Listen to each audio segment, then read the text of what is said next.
How is it now? Oh man, what's going on? No sound? uh,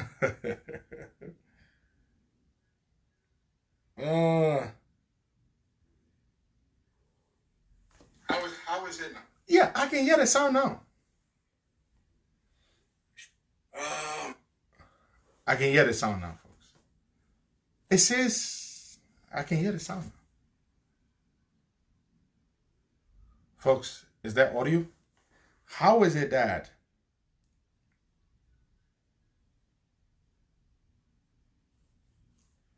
How is it that?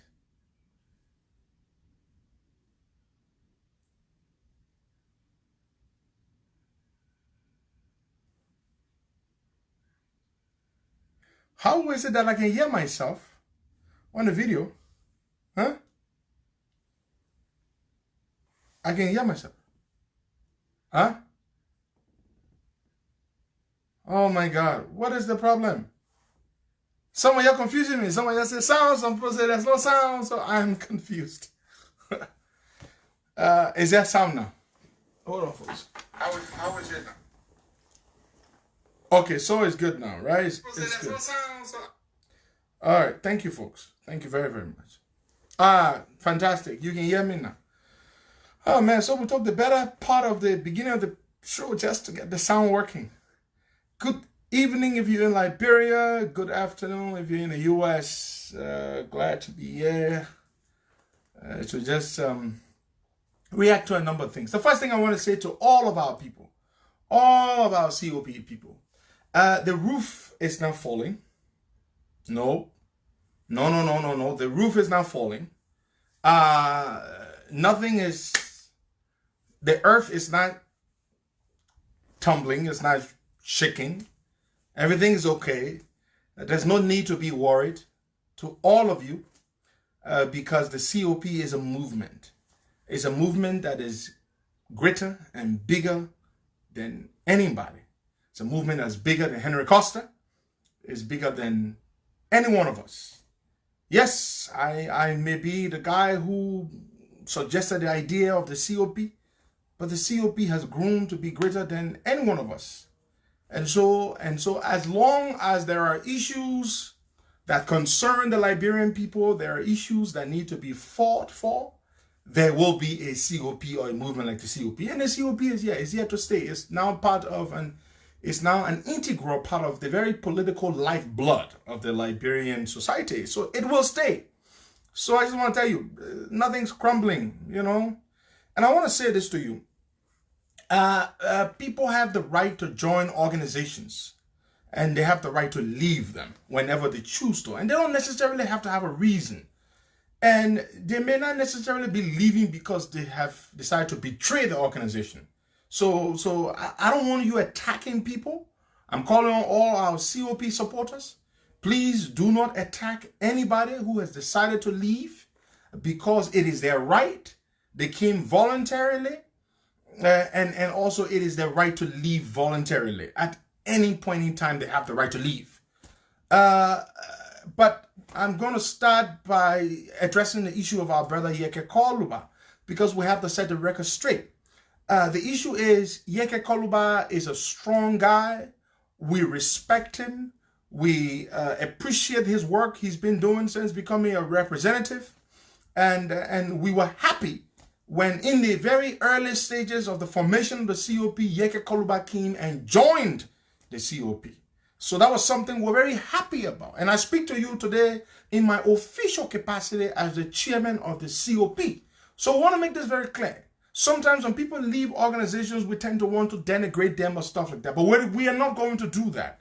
Yekeh gave us a lot. He contributed a lot as a member of the COP.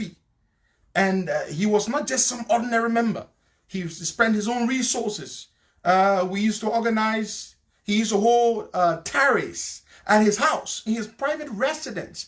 He used to buy food with his own money, you know, to feed our young people, buy water for them. So Yekeh did a lot for the COP. And we are going to be different. Unlike other organizations, when you are a member of and you choose to leave and then they start to denigrate you or they try to put down what you did while you were there, we're not going to be in that business. What we're going to state here very clearly is that Yekeh was a very valuable asset to the COP. His contributions to the COP were invaluable and immeasurable. And we appreciate him for everything that he did. And now that he has decided to leave the COP, we still appreciate Yekeh Koluba and we still respect Yekeh Koluba. I just want to make that very clear. So as your chairman, I'm calling on you, all of you who have, out of anger and frustration, have decided to attack Honorable Koluba. I call on you to immediately desist. Remember the good old days when he contributed all the things that he contributed. And so let's not, and I want to say this to you, as chairman of the COP has been pursuing Yekeh's case. We've been fighting Yekeh's case in the court. Our lawyer, Councillor Finley Kanga. Now, there's something I need to set straight. Yekeh said in his letter of resignation that the COP has not stood with him. That is incorrect. While we recognize and appreciate Yekeh for all his contributions, we also have a responsibility to inform or to set the record straight so that our members can know. And most of you know already. The record is that we provided financial support to Yekeh Koluba throughout his legal ordeal. We have stood with him in every situation that he has been in. We, the COP, the lawyer that represents Yekeh Koluba is Councillor Finley Kanga. Councillor Finley Kanga is the lawyer of the COP. He represents the COP. So Yekeh is being represented by the COP lawyer. All the fees that are paid to the lawyer are fees generated by COP members and sometimes out of my own pocket. We pay to facilitate Yekeh's legal ordeal. The last time when Yekeh was in that situation, he was sick. You all remember, we fought, our lawyer went to the court, and we fought to ensure that Yekeh was able to travel out of the country. You remember he went to Ghana for a while.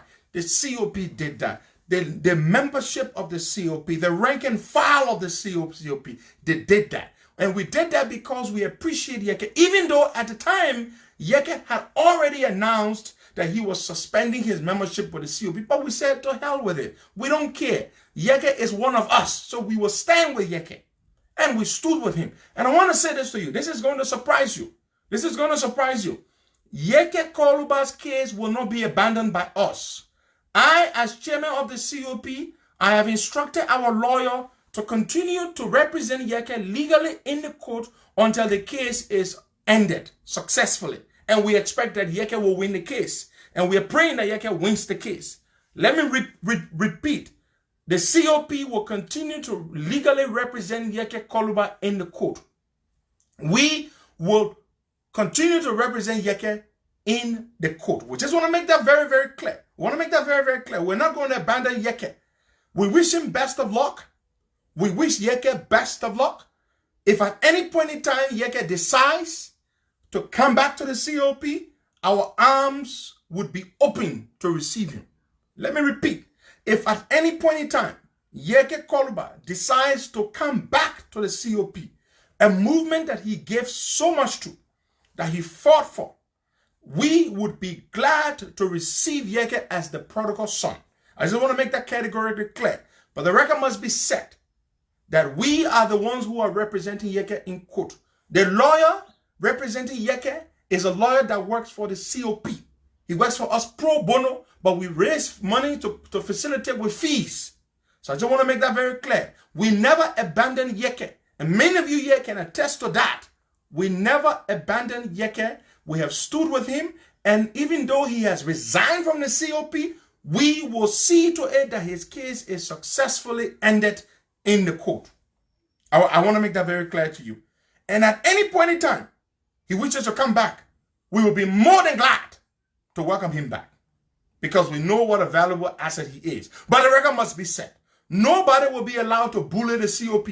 If you choose to leave the COP, you leave gladly, quietly, and respectfully. But if you bully or attempt to bully the COP or to lie on the COP, it's my responsibility as chairman of the COP to defend our movement. And that is exactly why I am here. To say we wish Brother Koluba well. We will continue to represent him in the court. Our lawyer will not be pulled from his case because he's one of us, even though he chooses to leave now. He did not tell us his reasons for leaving. He did not tell us. We set up a committee. As chairman of the COP, this is something you also do not know. I set up a committee chaired by Senator Darius DeLong, an outreach committee to go and meet with Yekeh Koluba. When Yekeh made the first pronouncement that he was suspending his membership, I constituted a committee. Senator DeLong was the chair of the committee. Senator DeLong, the mandate was very clear. Go and sit down with Brother Koluba and find out what Brother Koluba's issues are. They went to sit down with Brother Koluba. Brother Koluba enumerated a few things, which I wouldn't want to go into. And we said, look, these are your concerns. Okay, we will address these concerns. We made efforts toward addressing these concerns. Brother Koluba said, okay, he was going to come back. He was going to reinstate his membership.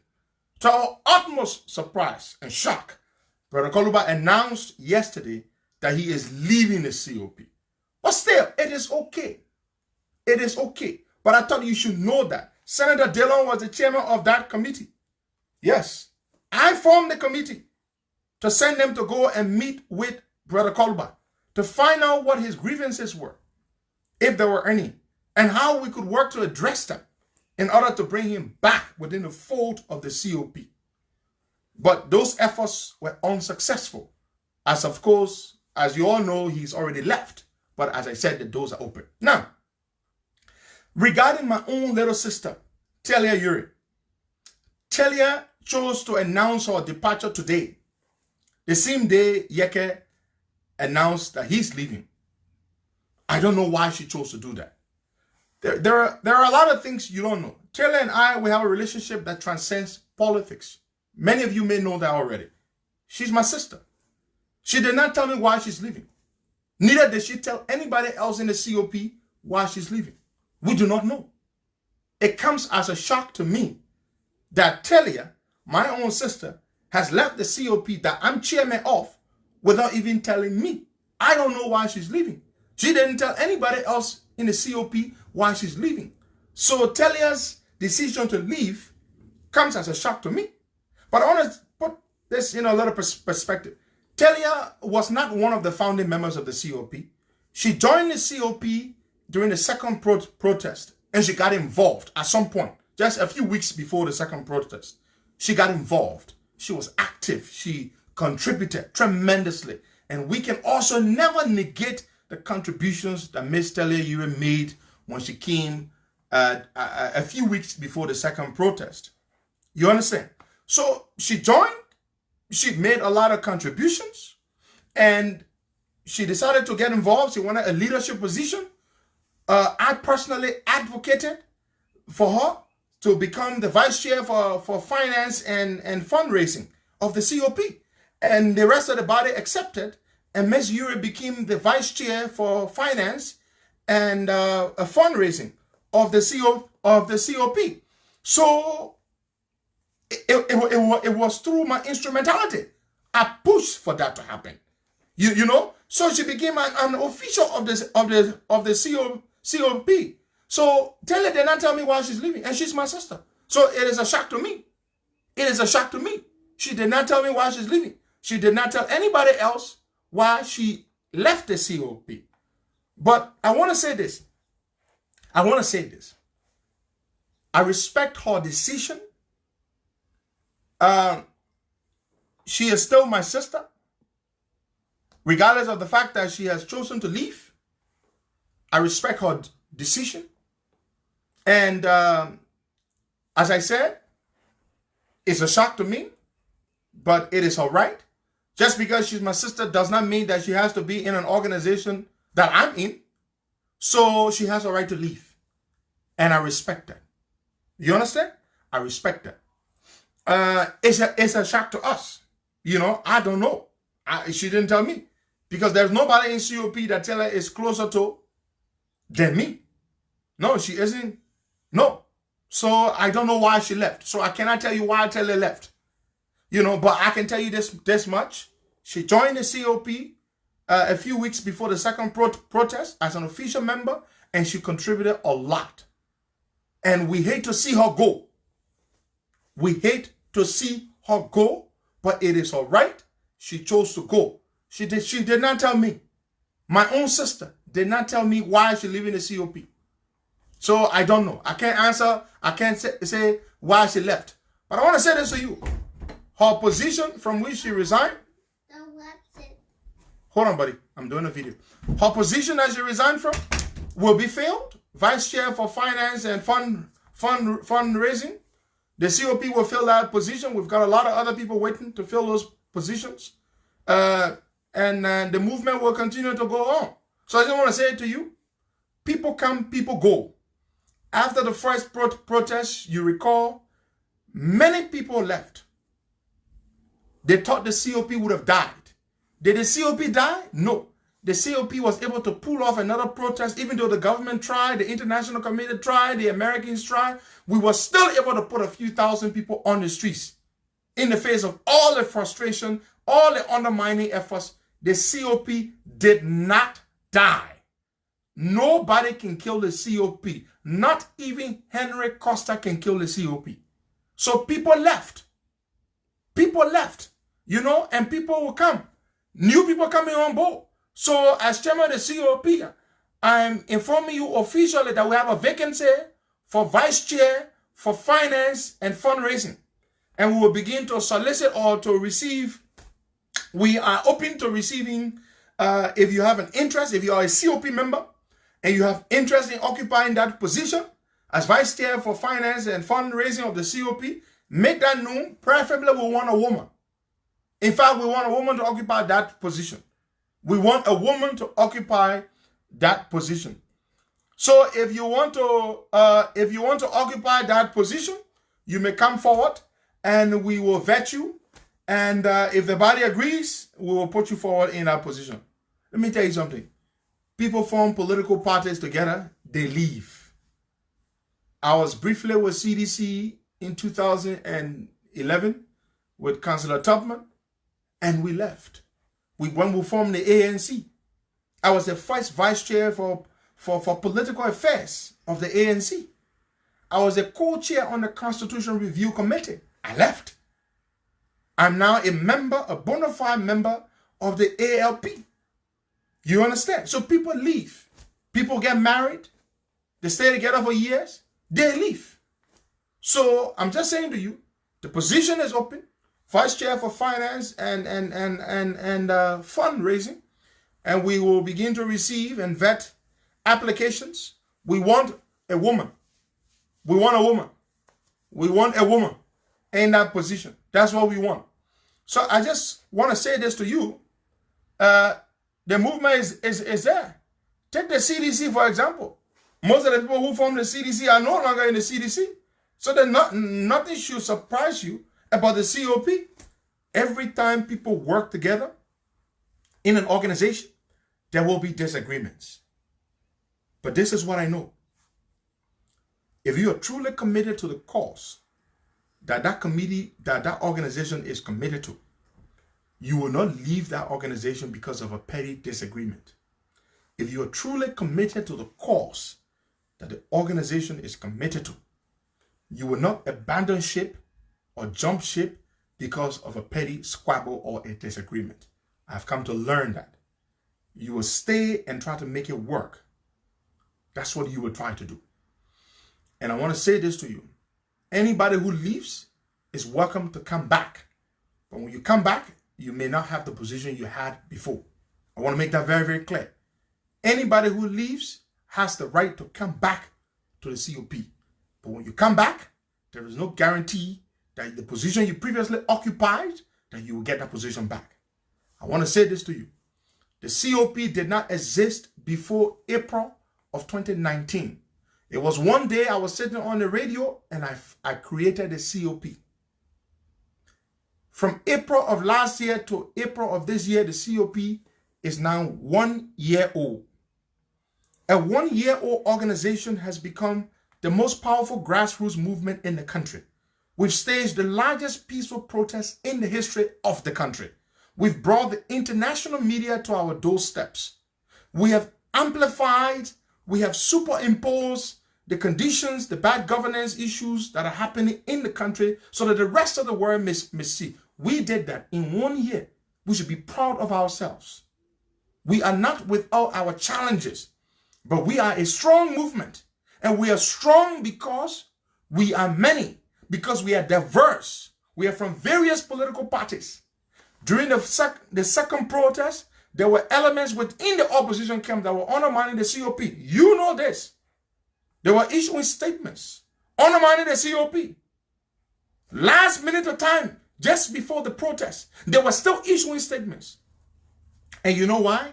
Many of them is because of envy and jealousy. That's why they were issuing those statements undermining us. But here we are. We did not die. We're still strong. We brought thousands of people on the streets on January 6th. We were prepared to sleep on the streets on January 6th. If the police hadn't attacked us with water cannon and tear gas, we were prepared to do that. You understand? We were prepared to do that. Our protests were successful. Do you know what a protest is? A peaceful protest, which can happen in many forms. We gathered, we made a powerful statement. The world cannot ignore what we did. No other group in Liberia had done what we did. We brought thousands of people out. We brought people, the world media came to Liberia because of the COP.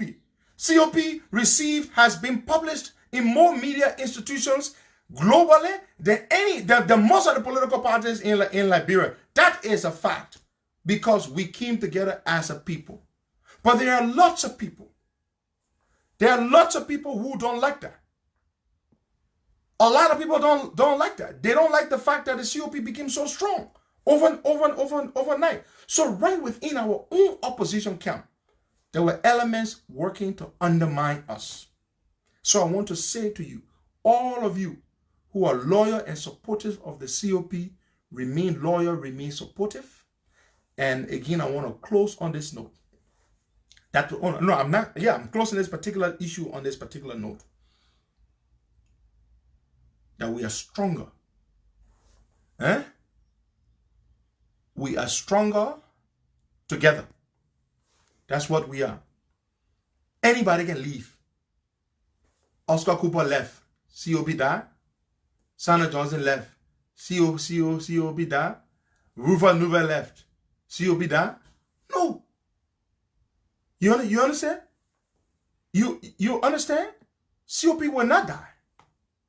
There's no way with that.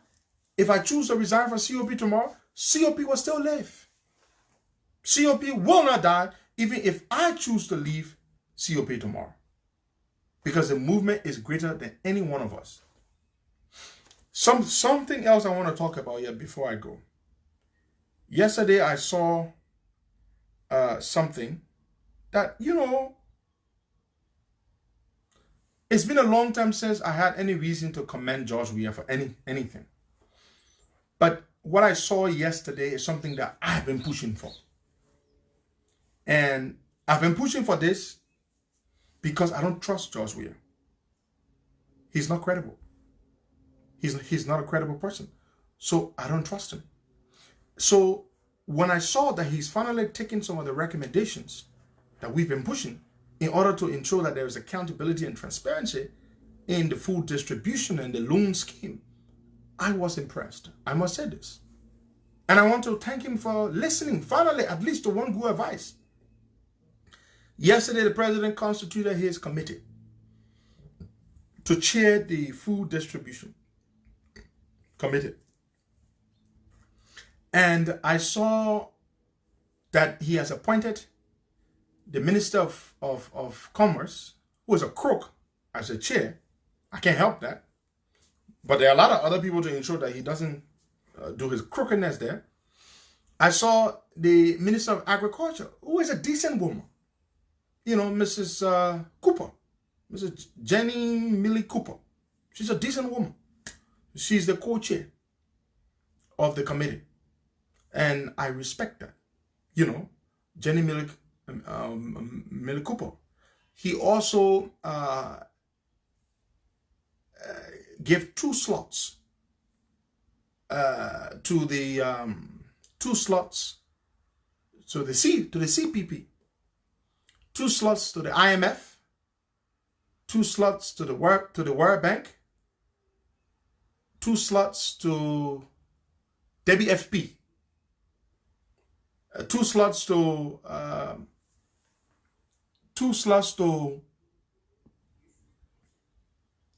the civil society groups, 2 slots to the religious community, and a number of other things, and a number of other slots that he gave. So when I saw that, I was impressed, because I said to myself, now if these people sit there, if these people sit there and let Wilson Tapper pull his tricks, or McGilden use Wilson Tapper to try to steal the money, then we should have them to blame. But this committee that's been set up with all these representatives there, you know, I would like to believe that it is a good thing. So we went to see how it works. But in principle, the fact that he's brought people from different groups together on this committee to do the food distribution, I think it is a good thing. That's what I think. But we'll wait to see the outcome of it. But in principle, I think it's a good thing. And so I want to commend him. If they can find the money now, if they can find the money for the food distribution, because that's the next thing. They're going to have to look for the money. But I think it's a good thing. Also, we now have 91 confirmed cases of the coronavirus. 91 confirmed cases. The thing is getting worse. It is getting worse, and it will get worse, as the Congo man says, because we're not doing anything to fight it, really. We don't have the right equipment. The first healthcare worker has died of the coronavirus. It is very sad. Of course, that will frighten more healthcare workers. More healthcare workers will get scared to do their work, because now they've seen that one of their colleagues has died. They're going to get scared. They are going to get scared to do their work, because they are not protected. The healthcare workers are not protected. They don't have protective gear. They haven't begun receiving any hazard pay for the work that they are doing. And of course, that is going to make a lot of them afraid to go to work. And they're on the front line. They're the ones we're depending on to keep us going. And here they are. One of them has already died. You know, I saw the story Rodney Sear did. That particular individual healthcare worker who died, he was also on the front line during the Ebola crisis. And Ebola didn't kill him. And Ebola was deadlier than Corona. But now Corona has taken his life. It's very, very sad. And so we demand that the government should do something, protect these healthcare workers so that they don't die. Because we need them. They're very important. In these times, a public health crisis, you need healthcare workers more than anything else. Without them, you can do nothing. Without them, you can do nothing. So we need to protect them because it's very important. You don't want healthcare workers dying. They're on the front line. Other people are dying. It's unfortunate. But healthcare workers are the ones whose job it is to protect these people. And if they start dying because they are not protected, then it's very, very scary. So again, I just want to close this video. I just thought I needed to say something as chairman of the COP. I needed to say something to you all because many people have been reaching out to me.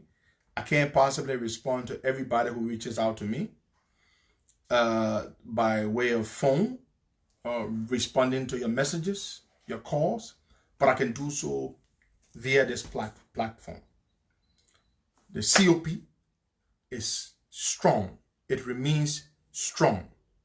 We're not going anywhere. We're right here. The CDC people, some of them will be celebrating. We will beat them any day, anytime. We have disgraced them. That's why they hate us. The CDC is afraid of the COP. We brought the international media to their doorsteps. We embarrassed their government. The whole world knows. We brought the COP, brought Al Jazeera. We brought the New York Times. We brought CNN. We brought all those people. That's why they are afraid of us.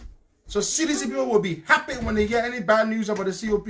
They will be celebrating because we have disgraced the ruling government more than any other organization in the country.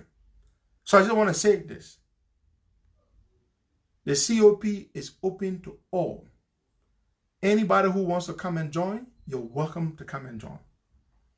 We're the largest pressure group in the country, and we will remain the largest pressure group because the people know what we do. Some of us have been in this struggle for 8 years. Some people just came around recently. But we've been here for 8 years doing what we have been doing. We've earned our stripes. We've paid our dues.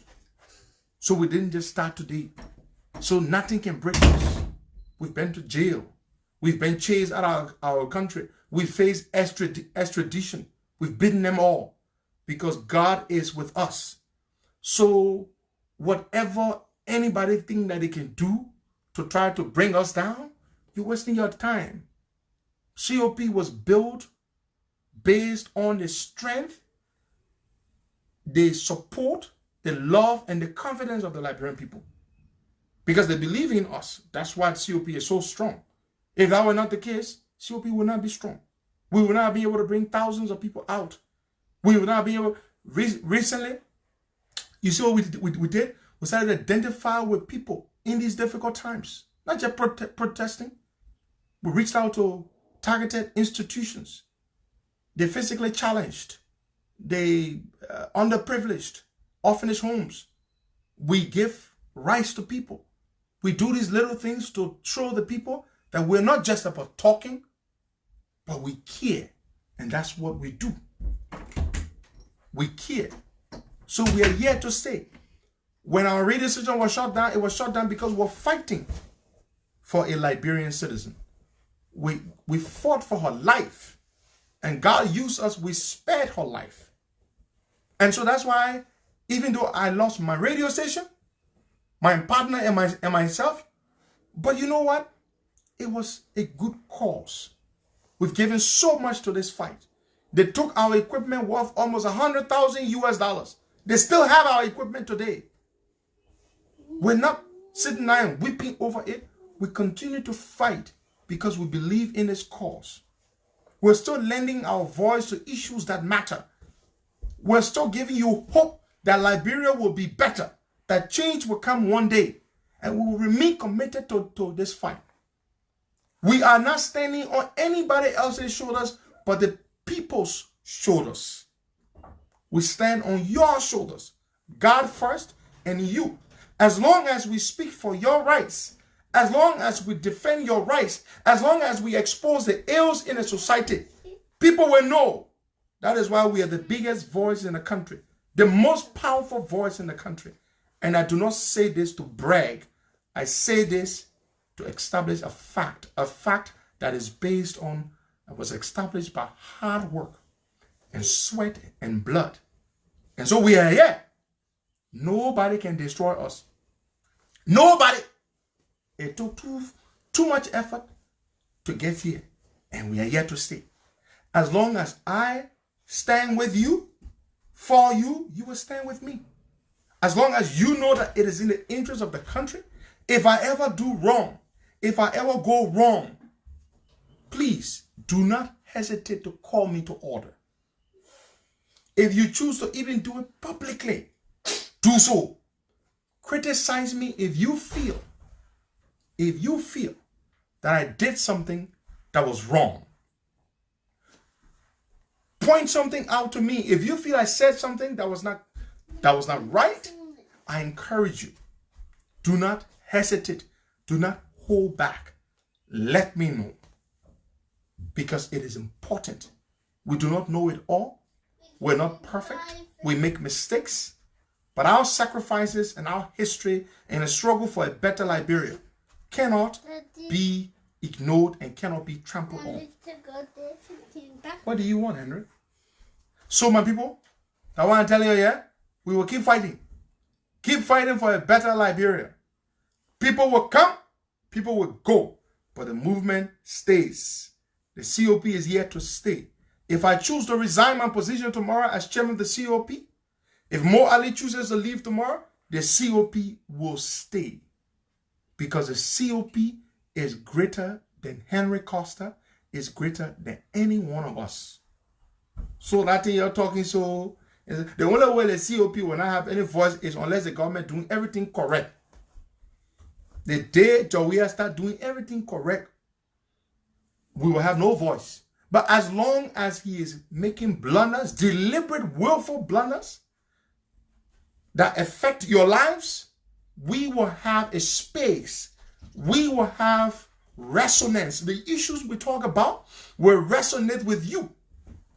The only way we will not have voice is unless Jawia do the right thing. But if Jawia continues to do what he's doing, I assure you this movement will last. Before there was COP, we had our following. We had Friends of Henry Costa all over the place. Friends of Henry Costa was established before COP all over the US. COP is new, but COP is more powerful than Friends of Henry Costa, than Friends of Joe Blow, than Friends of anything. The other day I went to Minnesota. The Friends of Henry Costa from North Dakota came all the way from North Dakota to Minnesota.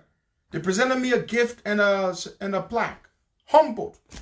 A cash present of $1,000. Paid for my trip, everything. And they were feeling bad. They said, oh, we want to keep the Friends of Henry Costa going. We don't want to, although we are members of the COP, but we still want to keep the Friends of Henry Costa going. It's humbling. It's a powerful feeling that you have all these wonderful people all over the US supporting us because of the work that we do. Not because my mouth is big, but because of what we say, what we stand for. When Justina Taylor was in a hospital and the government wanted to do harm to her, we fought for her. I remember when I intercepted Justina Taylor, that night when I got the call that Justina Taylor had been intercepted, she was in a taxi cab. I had to leave my house to go to receive Justina Taylor and admit her in the hospital. I did that. I paid the first hospital bill. We fought for her. When I stay here in America and use my radio station to call on Liberians to turn out and defend Justina Taylor, something that had never happened before, that is a blessing of God. Never before had anybody sat down in a foreign country and called on Liberians who don't like to protest to come out. We called on Liberians. In no time, Liberians surrounded the hospital. They were there for hours until Justina Taylor was redeemed. We saved her. God used us to do that. For you to be thousands of miles away, it was because of that the government said, this guy is a threat to us. You know why they consider us a threat? Because you stand with us. You stand with us. And because God put us on this path to do what we are doing. So I just want to let you all know, all of you, my detractors, who are yelling, is we are strong. And we will grow stronger and stronger. As long as we remain committed to this struggle, we will be strong and will grow stronger. The other day I went to the state of Rhode Island. The governor of the state recognizing me for my activism work in Liberia. The mayor of the largest city, Providence in Rhode Island, recognizing me. I'm being introduced to congressmen there, and they know of the work I do in Liberia. And you think this is any joke? This is serious stuff. And we are humbled and we are grateful. And so there will be ups and downs. There will be disappointments. There will be betrayers. There will be naysayers. But at the end of the day, we will not fall. We will remain strong. And this movement, which is greater than all of us, will not die. It shall grow from strength to strength. We are 1 year old. Look what together we have accomplished. The COP, all of you across these United States and in Liberia, we are strong.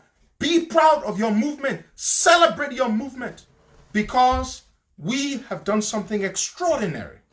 And so I just want to say to you, celebrate your COP. It is yours. The Council of Patriots, men and women, young and old, who love their country, who came together. And together we have built the most powerful pressure group in the country that is recognized by the international community. And so there will be politicians who don't like us. They will write all kinds of stuff. Why do you think some of the political parties can't stand me? You know why they can't stand me? Because they can't control me. That's it. And they feel, oh yeah, they're getting too powerful. We got to clip it wing. Clip my wing. You can clip somebody's wing who God made. That God gave me the wings. You able to clip it? When I thought they say I get beat more. You ought to clip my wing. We'll go to Liberia. Thousands of people come on the streets to receive us. You ought to clip my wing. Eh? When was the last time anybody received the kind of reception that I receive when I go to Liberia? When I go to Liberia, thousands of people come on the streets. I took 6 hours from our RA to town. When was the last time any Liberian politician received that kind of reception? You think that's small thing? That the blessing of God, that not Costa, that God blessing, why I get to ghetto people. So you can't fight me. You can't win.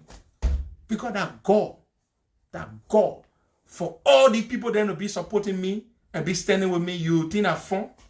Eh? That's not fun. That's not fun. Don't try it. Yeah. You know, our own medicine, we're doing it with God. Our medicine, that God, is too strong. That is stronger medicine. Don't try it. You can't try it. That medicine, too strong. God will also begin like me. I get an RIA. People go there the day before I arrive. They sleep to the airport and all. You think that's small thing? God is with us. And so nobody, all the politicians, you'll be undermining. How can you say we're part of the same camp? Then you'll be undermining. Costa getting too frisky. The begin getting too powerful. We got to clip it wing. Got to clip it wing. All day. Then when you get ready, I say, Costa ain't let up. I sort of let you and support you when every day you undermining me. You say you opposition. Eh? I can tell you my eating pen, I ain't know about it. I will not like you. I will not support you when you undermine me. All you do, you're trying to tear down what we're trying to build. Then tomorrow you will get up. You say you won't be president, then I'm going to support you. Fiat, abomination. It will not happen. If you don't like me, you don't support me now, I will not support you when you want me to support you. I'm just telling you. I'm just telling you. I want to be very careful with you. If you don't like me, let me tell you something. Some of my biggest enemies are not in CDC. They are in the opposition. You think I know? Some of my biggest enemies are in the opposition. What did I do to them?